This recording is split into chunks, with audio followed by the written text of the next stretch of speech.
Alright, so in this video I'm going to be showing you how to drill holes in metal using the drill press. So the first thing that we're going to do is actually use something called the chuck key to open up the teeth of the drill press and remove the previous drill bit. So I'm going to do lefty-loosey, putting the chuck key into that opening and then loosening up the teeth enough that the drill bit slides out. Okay, and again it opens up like that. So the teeth will loosen, righty-tighty, lefty-loosey, always remember that. Okay, so the next thing I'm going to do is I have a little cheat sheet of metal that has the 3 different drill bit sizes on it that'll be hanging up in the back wall. So they are labeled, it's 18, 16, and 14. And the corresponding drill bits are found in 2 places, either in the orange toolkit over here, sort of mixed together, or in their own little container, which is labeled by their sizes. So 14 is the biggest gauge hole, and then 18 is the smallest. So I'm going to pull out my drill bit, and then I'm going to use my little cheat sheet, as you can see, and I'm going to slide my drill bit into those pre-drilled holes to make sure that I have the right size drill bit. So it's much easier if you just have a loose drill bit to use the cheat sheet to find out what size it is. So I have a size 18, which is the smallest, and I don't need large drill holes, so that's fine. So I slide the drill bit into the teeth, and again I want that spiral shape to be showing so I can actually cut into the metal. Then I tighten it by hand until it doesn't fall out, and then I use the chuck key, turn it to the right to tighten it and make sure that it is not loose and not wiggly.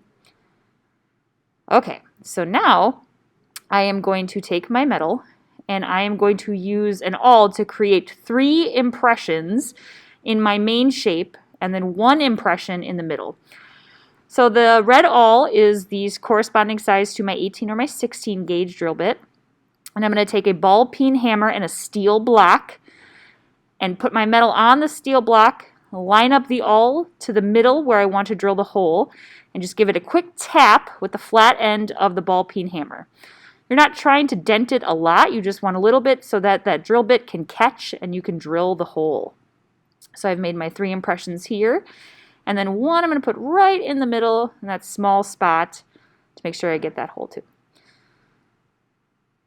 And there you go. You should have little impressions right there where the drill bit is going to catch and you're going to drill a hole.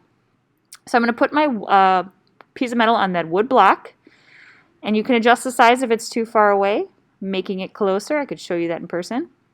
The first thing I'm going to do before I turn on my drill press is I'm going to measure it by raising and lowering the arm to make sure that my drill bit is lined up to the hole that I made with the awl.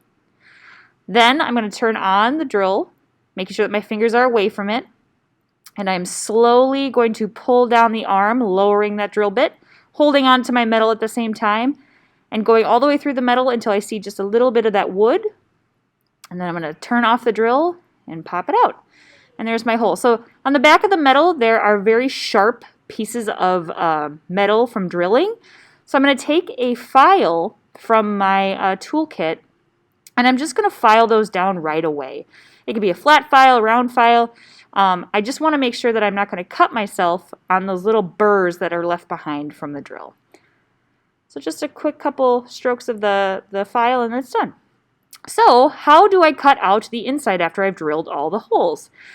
I need to go back to my spot with my V-block, my C-clamp, and my jeweler saw, and I'm going to loosen the bottom blade so it's hanging out like this and it doesn't have tension. Then I'm going to thread my metal through that drill hole that I made.